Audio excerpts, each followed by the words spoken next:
I'd like to talk about elastic choice for underpants in this video. So I'm going to talk about two main types of elastic, and that is fold over elastic. These two are fold over elastics, and then picot or kind of edge elastic, and these are these ones.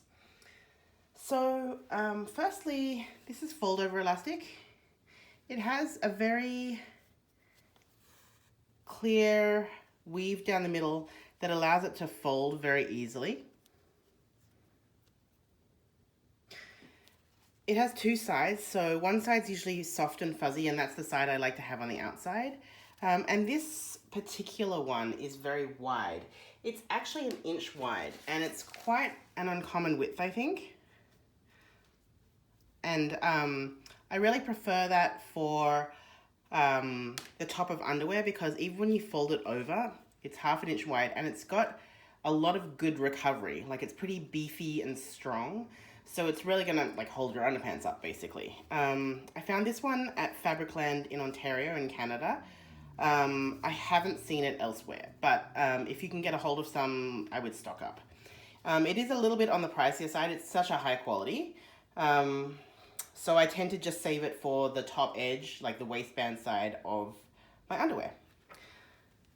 What is a little bit more readily available is this fold over elastic.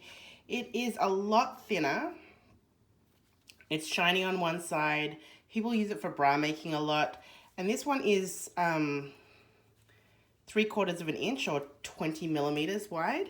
When you fold it over, I usually fold it over so the matte side is on the outside. Just that's the look I prefer. It's fine. So it'll still hold your underwear up, but it won't really hold it up. So it'll be fine. It works well. And if that's all you can find, then definitely use that. It's really nice around the leg openings of your underwear. But if you're definitely doing period panties, and I'm going to talk about that in another video, then I would definitely want to go for this inch wide on all of the openings. The other kind of elastic we use in underwear making that I'm going to talk about today is picot edge. So I've got black and white. I'm going to show you the white just so it's easier to see on the video. This is a very wide picot edge elastic. It's 1/2 inch wide. So I prefer this pretty bold one just because I make big underwear. And so I think it would look kind of funny for me to have the same size picot edge on my underwear as like a child's underwear. So that's just the look that I prefer. So I think it's just a bit more proportional. You can use either side of it. One side is more kind of woven, and the other side's got a bit of fuzz on it. I suppose the fuzzy side is probably supposed to go in, but it probably doesn't matter.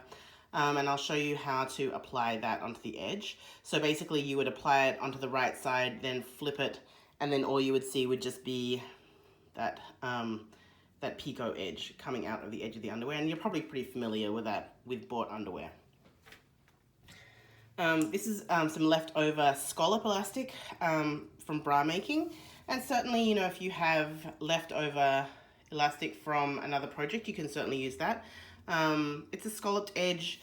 You would apply it in the same way that you would apply this picot edge. But for these underwear from Muna and Broad, you're going to use either the fold over elastic or the picot elastic, or a combination of both.